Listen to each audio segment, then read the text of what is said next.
안녕하세요. 배신의 장미입니다. 오늘의 사연 시작하겠습니다.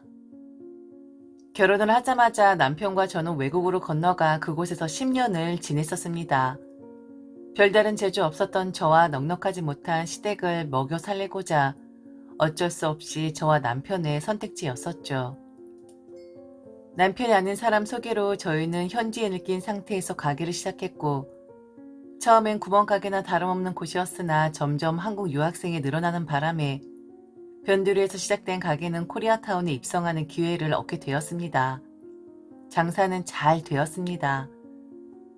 만일 외국으로 넘어가는 기회를 날려버리고 한국에서 그냥 저런 생활을 했다면 아마 지금쯤 빚에 허덕이며 쪼들리는 생활을 했을 겁니다.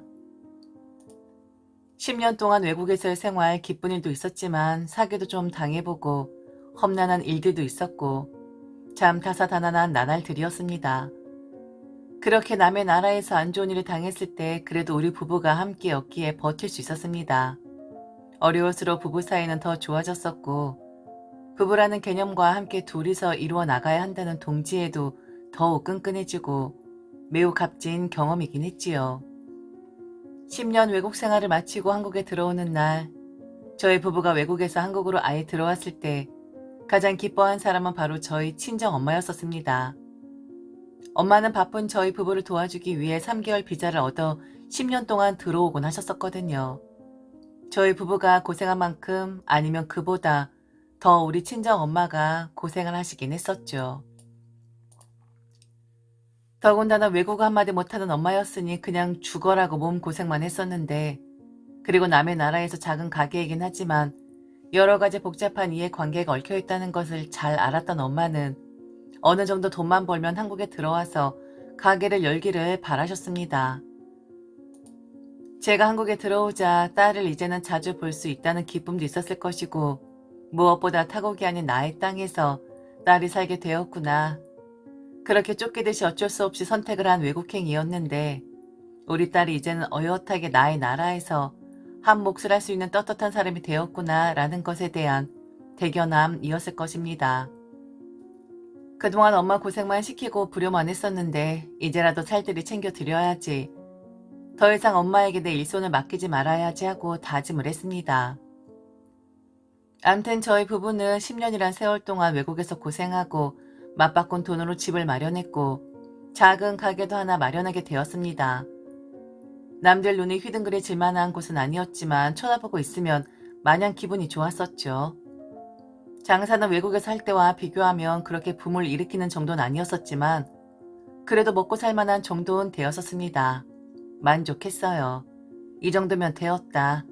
이젠 좀 허리도 좀 펴고 내 나라에서 내 언어를 쓰면서 사람답게 살아보자고 남편과 그리 이야기를 했었죠. 그런데 엄마란 존재는 그런 존재이더군요. 외국에서와 마찬가지로 한국에 나와 장사를 시작한 딸내미가 못 믿어온 건지 역시나 한결같이 일손을 거들기 시작을 했거든요. 제발 나오지 말라고 얘기를 해도 엄마는 고집을 꺾지 않았어요. 고집스러운 분이었고 딸만 아는, 딸이 고생하는 것을 안타까워하는 그런 분이 바로 우리 엄마였습니다. 화를 내서 말렸어야 했는데 그렇지 않은 제 잘못도 있었을 것이고, 그리고 남편도 그러더군요. 시어머니와 친정 엄마의 차이점이 바로 그런 점이라고 말이죠. 장모님 말리지 마. 당신께 사고 싶어 그러는 건데 아무리 말려도 딸 가진 엄마들은 어쩔 수 없는 거야. 딸 손에 물 묻히는 것보단 자신 손에 물 묻히는 것을 마다하지 않는 분들이 바로 딸 가진 엄마들의 특성이라고. 우리 어머니 봐라. 아들 가진 분이니까 손 하나 까딱 안 하시잖아. 아들 가진 엄마들은 그렇게 사는 거고 딸 가진 엄마들은 그렇게 사는 거야. 장모님이 좋아서 하시는 거고 당신께서 직접 보셔야 마음이 놓이시는 거니까 그냥 하시고 싶으신 대로 하시게 놔둬. 그게 효도하는 길이라니까. 그리고 사실 우리가 이렇게 먹고 살만해진 것도 다 장모님 음식 솜씨 때문이었잖아. 틀린 말이 아니라는 것은 알고 있었습니다. 그런데 남편의 말이 너무 거슬리게 들리긴 하더라고요. 더 그런 마음이 들었던 건 저희가 한국에 들어오고 나서 대우받기 바라는, 대놓고 원하는 시어머니 때문이었던 것 같기도 했습니다. 외국에 있었을 땐 거의 볼 일이 없었으니 시집살이 시어머니 뭐 이런 생각 별로 없었는데 저희가 한국에 들어오고 나니까 은근히 잔소리 시전을 시작했고, 그리고 돈 많이 벌어서 돌아왔으니 이제는 자기를 좀 챙기라는 식으로 이야기를 자주 했었거든요. 식당 문을 열었을 때도 저희 친정 엄마는 앉을 새도 없이 이리저리 분주하게 움직이고 있는데, 당신은 있는 친구 없는 친구 싹 다 데리고 와서 식당 한 자리를 차지한 채 아들 부심만 부렸던 분이었습니다. 당신 아무리 그래도 그렇게 말하지 마. 엄마 나오지 말라고 할 거야. 우리 엄마 고생하는 모습 보고 싶지 않아. 그리고 당신 말하는 모양새가 뭐 그따구냐? 아들 가진 엄마와 딸 가진 엄마의 차이라니? 뭐 자기 말대로라면 딸 가진 엄마들은 다 그렇게 종로로 태한다는 거야? 아무리 우리 엄마가 딸 걱정이 되어서 당신 손을 분주하게 움직이는 게 마음이 편하다고 해도 그렇게 말하는 건 아니지. 어머니 정말 손 하나 까딱 안 하고 개업식에도 마찬가지고 지금도 마찬가지로 친구들 모시고 와서는 공짜 식사만 하고 계시잖아. 시어머니 이야기 좀 짚고 넘어가야겠습니다. 그동안은 외국 생활로 인해서 자주 보지 못했으니 그냥 성격 좀 걸걸한 분위기겠거니 라고만 생각을 했었습니다. 그리고 연세 많으신 분이니 말 가려 못하는 것도 이해되긴 했었어요. 자주 보는 것도 아니고 자주 전화할 일도 없었으니 그냥 한번 듣고 한번 흘려버리면 되는 것이었으니까요. 그런데 시어머니는 저희 부부가 한국에 들어오자마자 물론 형편이 많이 나아진 것은 틀림없었으나 그 모든 공을 남편에게 돌리곤 했었습니다. 개업식부터 시작한 시어머니와 친구들의 잦은 방문에도 항상 이야기하는 것이 우리 아들이 잘나서, 우리 아들이 똑똑해서, 우리 아들이 죽을 고생을 해서라는 말을 입에 달고 있었거든요. 이거 다 우리 아들이 한 거잖아. 아무것도 모르는데 손짓 발짓 해가면서 이뤄낸 거야. 하루에 2시간 이상 잠잔 적이 없을걸? 애가 워낙에 똑똑해. 워낙 애가 생활력이 강하다고. 우리 아들이 이렇게 대단한 놈이야. 아유, 좀 집이 넉넉해서 공부시켰으면 아마 지금쯤 판검사하고 있지 싶어. 다 내 탓이지 뭐. 내가 넉넉하지 못해서 결국엔 장사칠 만들긴 했는데, 그런데 솔직히 요즘엔 판검사 안 부러워? 이렇게 떵떵거리면서 살고 있는데 판검사 100명을 데리고 와봐라. 내가 우리 아들하고 바꾸나? 많이들 먹어. 그리고 내가 없어도 자기들 그냥 와서 밥 먹으면 돼. 설마 엄마 친구들인데 돈을 받겠어? 10년 동안 엄마 돌봐주지 못했으니까 이렇게라도 효도를 하는 거지. 자기들도 우리 아들한테 효도받는 거야. 자랑하고 싶은 마음 이해 못하는 건 아니었습니다. 그런데 한두 번은 미안한 마음, 고마운 마음 가졌던 시어머니와 시어머니 친구들은 언젠가부터 좀 덜 주는 거 아니냐, 혹은 음식 맛이 좀 변한 거 아니냐는, 그리고 특히나 일하는 종업원들에게 거들먹거리기 시작하는데 무슨 자기들이 뭐라도 되는 것 마냥 그렇게 아나무인적인 행동을 하기 시작하더라고요. 가게 주인이 한순간에 늘어나는 것만 같았습니다. 이게 문제다, 저게 문제다, 이걸 보완해야 한다. 시어머니를 포함 모든 시어머니 친구들이 참견을 하기 시작했으니까요. 음식값 단 한 번도 지불한 적 없었습니다.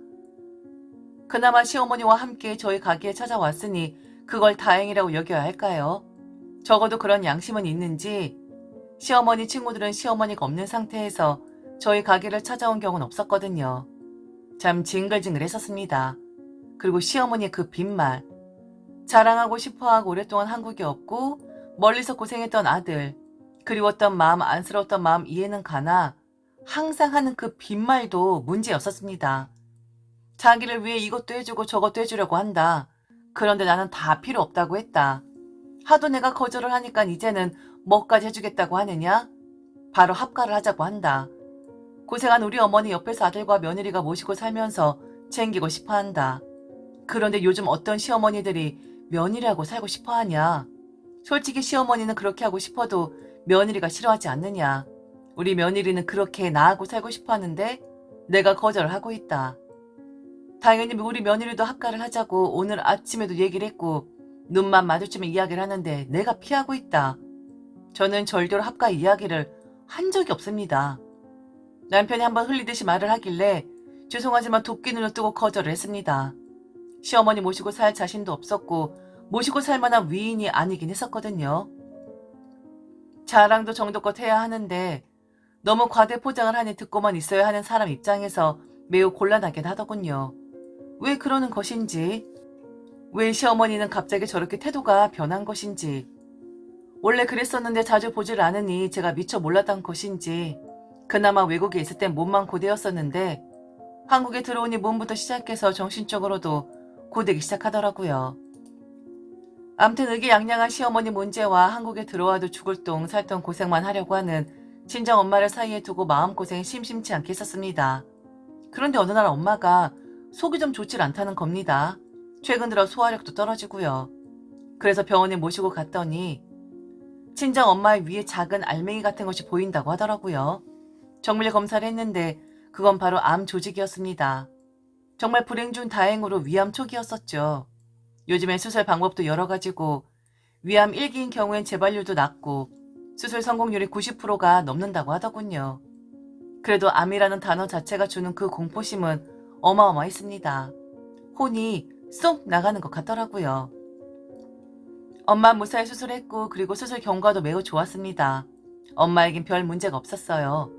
그런데 다른 곳에서 저를 괴롭히는 일이 있었는데 바로 수술 후 7일에서 길게는 열흘 정도 입원을 해야 하는 수술 이후의 처치 때문이었습니다.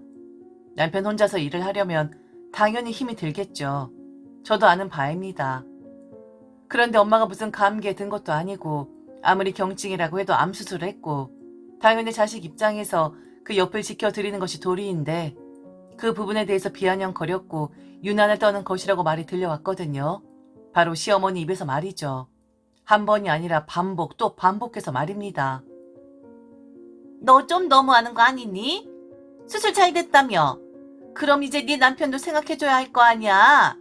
너 그동안 사부인 수술하고 병원에 입원한다고 한 달 동안 가게도 내팽개쳤잖아. 지금 우리 아들이 얼마나 고생하고 있는 줄 알아? 통들어 나까지 고생하고 있다고. 언제까지 니네 엄마만 감싸고 놀 생각이야? 살았잖아. 수술 잘 됐잖아. 그럼 니네 엄마도 이제 그만 네 자리로 돌아가 봐라 해야지. 어쩜 욕심 많은 노인네처럼 주구장창 시집간 딸녀는 붙잡고 앉아있는 거니? 지금 다른 집안에선 어떤 일이 벌어지고 있는지 수술하고 나서 정신도 나가셨대? 아무 생각 없이 자기 생각만 하고 있는 거야? 늙어 빠진 몸 머구리 고쳐 쓰고 싶다고? 너 오늘도 집에 안 왔더라? 너 지금 제정신이니? 내가 그렇게 말을 했는데도 내 말은 귓등으로도 안 듣겠다? 수술 잘 됐다며 이제 살아났다며 오늘 우리 아들 무슨 일 있었는 줄 알아? 애가 갑자기 휘청하더라. 나 우리 아들 참는 줄 알았다. 나 오늘 우리 아들 집으로 거쳐 옮겼다. 그냥 너 아예 오지 말아라. 어쩜 지 욕심만 챙기는지 어쩜 어머니 죄송해요 라고 단 한마디를 안 할 수가 있는 건지. 네가 네 엄마 선택했으니까 이제 우리 아들이나 내가 뭔 짓을 해도 너 신경 쓰지 말아라. 나를 이렇게 고생을 시켜? 감히 며느리가 지 친정엄마 보살핀다는 이유로 시어머니를 부려먹어? 갖은 소리 다 했었습니다. 그래도 저는 엄마 퇴원까지만 참자라는 생각이었어요. 혹시나 제가 시어머니와 다투거나 말씨름을 하면 엄마에게 안 좋은 영향을 끼치게 될까 봐서요. 그리고 사실 말할 가치가 없다고 생각을 했습니다.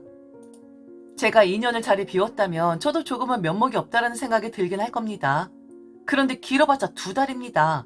2달. 2달 정도 아픈 친정 엄마를 위해서 시집간 딸년이 좀 돌봐드리면 큰일 나는 거랍니까? 그리고 남편도 그렇습니다. 엄마가 입원해 있는 동안 바쁜 상황이란 것은 알지만 전화 한 번은 안 하더군요. 오직 카톡이었습니다. 오늘은 어떠시냐? 그리고 언제 집에 돌아오느냐? 라는 물음뿐이었고 시어머니란 사람은 전화를 해서 갖은 잡소리를 해대고 저는 둘째치고 우리 엄마가 사위에게 사돈에게 어떤 대접을 받고 살았었는지 여실히 드러나더군요. 그 대접의 위치를 만들어 놓은 건 바로 잘나빠진 딸년이었을 테고요. 엄마가 퇴원을 하는 날 집에 모셔다 드리고 늦은 저녁 저는 남편과 제가 살고 있었던 그 집에 잠시 들렀습니다. 시어머니 말이 사실이긴 하더군요. 저희 집에 짐을 부려놓았더라고요. 그렇게 아들이 같이 살고 싶어 한다 친구들에게 자랑질 하더니만 결국엔 같이 살고 있긴 하더라고요. 제가 집에 들어오지 않았던 2달 만에 말이죠. 저보다 조금 더 늦게 들어온 남편은 매우 지쳐 보이긴 했습니다. 장모님은 괜찮으냐 물어보는데 시어머니가 저를 향해 소리를 치더군요. 너 지금 여기가 어디라고 들어왔니? 너 진짜 웃기는 애다. 왜? 이제 일 다 끝났으니까 안면 몰수하겠다 뭐 이거야? 얼른 나가. 당장 나가라고. 니네 엄마나 더 돌보라고. 그리고 이놈아 장모님은 무슨 장모님이야. 너 버리고 지네 엄마 뒷공무니만 졸졸 따라다니던 사람이 바로 네 옆편네야. 어디 결혼한 사람이 그런 짓거리래? 당장 나가. 우리 너를 받아줄 생각이 없으니까 당장 나가라고. 피곤해 역력한 남편 그리고 옆에서 악다군을 쓰고 있는 시어머니. 이들은 잘못 생각해도 한참을 잘못 생각하고 있더라고요. 그들이 저를 비난하고 그들이 그동안 제가 자리를 일탈했다고 생각하고 그렇게 있을 동안 저 또한 그들을 다시 생각하는 시간이 주어졌었거든요. 마지막으로 그들에게 선전포고를 하려고 집에 들어왔다는 것을 전혀 눈치채지 못하고 있는 것 같았습니다. 당신도 당신 어머니랑 같은 생각이지? 그러니까 단 한 번도 전화를 안 했겠지. 안 그래? 당신도 당신 어머니랑 생각이 같으니까 지금 그런 표정을 하고 있는 거겠지. 참 사람들이 염치가 없어도 어쩜 이렇게 없을 수가 있는 거냐? 내가 2년을 자리 비웠니? 아니면 무슨 20년을 자리 비웠어? 달랑 2달이야. 엄마 수술해서 그거 간호하느라 내 인생에서 2달을 엄마한테 내어준 거라고. 그게 이렇게 잘못된 일이야? 이렇게 욕먹을 일이고 그런 따가운 눈총을 받을 일이야? 우리 엄만 우리 가게 하는 10년 동안 우리 엄마 우리 둘이 부려먹었었잖아. 내가 2달 자리 비운 게 그렇게 억울해? 우리 엄마는 10년은 우리 때문에 자기 자리를 비우고 딸 사이를 위해 희생을 했는데? 좀 적당히 했어도 되었잖아. 어머니가 그동안 얼마나 고생하셨는데. 그리고 장모님보단 어머니가 연세도 더 많으신데.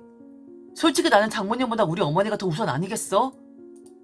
암튼 나도 잘한 건 없지만 당신 이번엔 너무 주의를 고려치 않고 장모님한테만 매달렸어. 나는 그게 좀 서운했을 뿐이야. 그리고 일기였었잖아. 그냥 용서할 테니까 그만 이야기하자. 남편이 정리를 좀 하려는 찰나 시어머니가 다시 저를 향해 날카롭게 말을 하더군요. 이렇게 좋게 말하는 남편이 어딨냐? 이 서방복 있는 년아? 참, 니네 엄마도 우리 아들이 살린 거야. 우리 아들 아니었으면 니네 엄마 암 걸려서 언제 죽은지도 모르게 그렇게 허망하게 세상 떠났을 거다. 고맙다고 엎드려 절은하지 못할 망정. 어디서 눈을 동그랗게 뜨고 대들고 있어. 용서해주지 마. 엄만 전혀 꼴보기 싫어. 얼른 우리 집에서 내쫓아. 의기양양 자기가 뭐라도 되는 듯 참 기가 막혔죠. 그런데 저도 이판사판이었습니다. 좀 그 입 좀 닥치지 못해요? 나도 당신 얼굴 꼴보기 싫거든요. 누군 당신 얼굴 보기 좋아서 지금 여기 있는 줄 알아요? 그리고 당신 말처럼 당신 엄마가 우리 엄마보다 더 나이 있는 건 알아. 그리고 당신 엄마를 더 고려할 수밖에 없다는 것도 잘 알고. 그런데 당신 엄마가 암 걸렸니? 어디 아파? 맨날 친구들 불러서 먹고 마시고 술 파티하는 당신 엄마가 그렇게 걱정이 되었어? 올챙이적 생각 못한다고 하더니 딱 그 짝이네. 우리 가게가 잘 된 이유 몰라? 그게 너랑 내가 잘해서 잘 된 거였니? 다 우리 엄마 요리 솜씨 때문 아니었어? 우리 엄마 알차게 다 써먹었던 거 기억 안 나? 용서 같은 소리 하고 있네. 지금 누가 누굴 용서한다는 소리를 하는 거야? 이혼해. 그리고 어디 두고 봐. 바로 그 가게 옆에다가 똑같은 음식 파는 가게 낼 테니까. 어느 가게가 더 잘 되는지 한번 두고 보자고. 원조는 절대 못 이기는 거 알지? 검은 머리 짐승 거두는 거 아니라더니 빼먹을 건 다 빼먹은 주제에 뭐? 내가 너무 과했다고? 이보세요. 당신 아들이 얼마나 능력 있는진 내가 그 옆에 똑같은 가게 내면 알게 될 테니까 한번 보자고요. 그때도 당신 아들 자랑질 할 수 있나 한번 봅시다. 지금 설설 키워야 할 사람이 누군데. 당신이야말로 정신 어디 가출한 거 아니에요?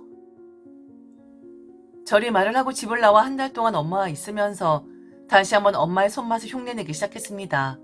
두문불출하면서 엄마의 병간호를 하며 그리했는데 주변 아는 지인 사장님들에게서 전화가 오기 시작하는 겁니다. 도대체 무슨 일이냐고요. 지금 그 시어머니란 사람이 주변 상가를 돌아다니면서 며느리 욕을 하고 있다. 이혼 당할 건데 시어머니에게 상욕을 하고 돈 좀 벌었다는 이유로 막 거들먹거려서 아들이 자기 편을 들어 결국엔 이혼을 한다고 하더라. 평소 모습을 보면 절대로 그럴 사람이 아닌데 보이지도 않고 어머니 암수술했다는 것만 아는데 이게 도대체 무슨 일이냐고 묻더라고요. 그래서 저도 솔직하게 다 말했습니다. 그간 있었던 일에 대해서요. 그리 거짓을 말하고 다니는데 제가 그들을 실드쳐줄 필요는 없는 거잖아요. 그 전화 한 통으로 소문은 다시 저를 위로하고 걱정하는 쪽으로 돌아섰고요.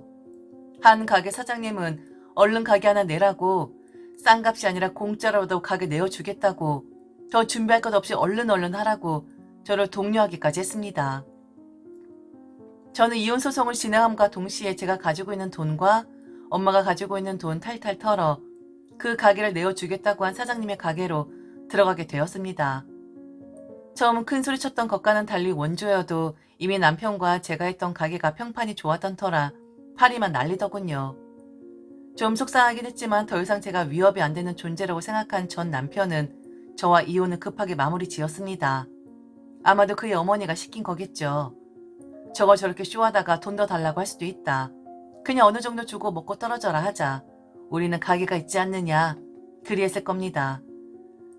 그런데 시간이 많이 흘러고 코시국까지 겹쳐 자영업자 어렵다고 하는 지금 이 시점에서 과연 어찌 되었을까요? 1년 만에 원조의 맛을 알아본 손님들은 저희 가게를 찾아왔고 손님들 기가 막히게 합니다. 반찬 가짓수 하다못해 줄어든 밥 양까지 알아차리는 법이죠.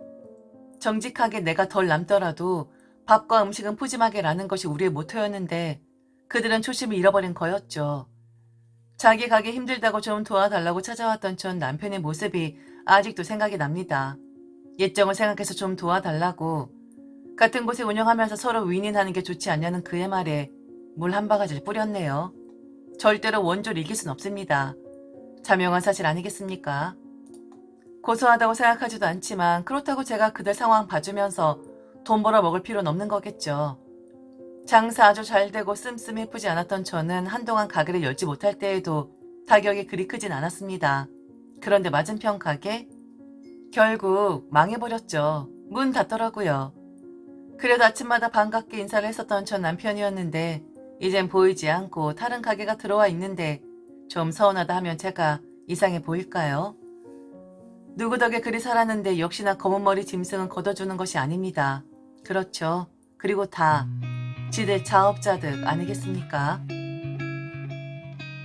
지금까지 들어줘서 진심으로 감사합니다. 이상 배신의 장미였습니다.